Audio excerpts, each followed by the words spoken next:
Veg পনির সবজি, পুরোপুরি নিরামিষ সবজি। পনিরগুলোকে এভাবে ছোট করে টুকরো করে কেটে সাদা তেল দিয়ে একটু সন্দক লবণ আর লাল মির্চ পাউডার দিয়ে ভেজে নিয়েছি। আজকে সন্দক লবণ দিয়েছি কারণ আজকে নিরামিষ করব, একদম সোমবার, তাই সোমবারে শিবের উপোস করে তার জন্য খাবো। তাই এখানে ভেজিসের মধ্যে দিয়েছি, ভেজিটেবলসের মধ্যে ফুলকপি, আলু, গাজর, ক্যাপসিকাম, বিনস আছে একটু, সব সাদা তেলে হালকা করে ভেজে নিয়েছি। এবার এই কড়াইয়ের মধ্যে একটু তেল আর অল্প একটু ঘি দিয়েছি। এবার দিচ্ছি গোটা জিরে আর গরম মশলা গোটা ফোড়নে দিলাম, একটা তেজপাতা, একটা শুকনো লঙ্কা।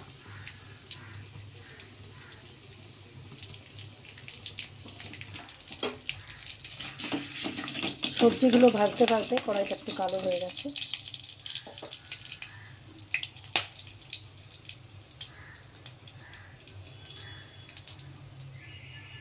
আদা একটু ঘষে নিয়েছি, দিয়ে দিলাম।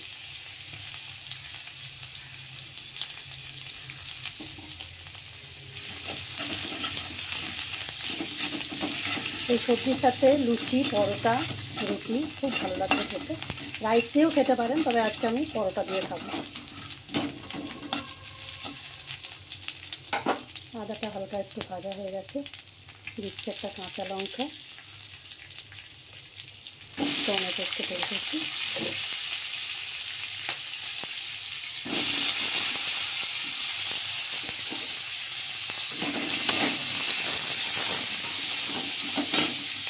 একটু হালকা ভাজা হলে এখানে একটা পেস্ট করে রেখেছি পোস্ত, কাজু বাদাম আর চারমগজ আর দই দিয়ে, অল্প একটু নুন আর চিনিও দিয়েছি এর মধ্যে, দিয়ে জল দিয়ে মিক্সিতে পেস্ট করে নিয়েছি।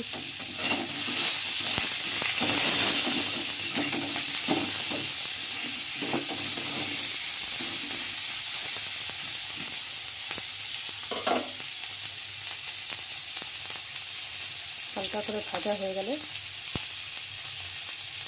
নুন দিয়ে সমস্ত সবজি ভেজে নিয়েছি, পনিরেও নুন দিয়েছি, এই পেস্টের মধ্যেও নুন দেওয়া আছে, পেস্টটা ঢেলে দিলাম। এবার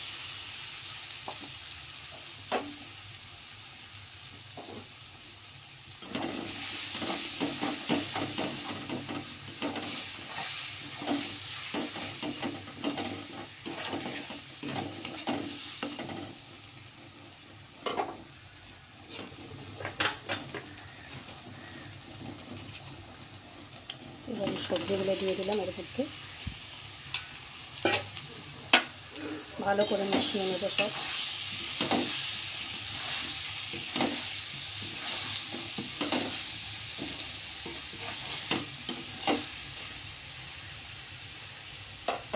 খুব টেস্টফুল হয় খেতে, আপনারা করে খেয়ে দেখবেন।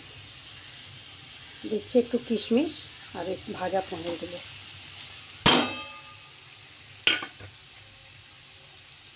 এবার দেবো গরম জল, এখানে জল গরম করে রেখেছি বাটিতে আলাদা করে, জলটা দিয়ে দেবো। নুন মিষ্টি আপনারা টেস্ট করে পরিমাণ মতো দিয়ে দেবেন। এটা সাদা সাদাই হবে, এর মধ্যে হলুদ পড়ে না। একটু জল দিয়ে দিলে দিয়ে দিলাম, সব একসাথে মিক্স হয়ে যাবে। ভালো করে ফুটে উঠলে 5 মিনিট স্ট্যান্ডিং টাইম দিয়ে তারপর নামিয়ে দেবেন। উপর থেকে একটু ধনেপাতা আর গরম মশলা ছড়িয়ে দেবেন, একটু ঘিও দিয়ে দেবেন। Thank you for watching.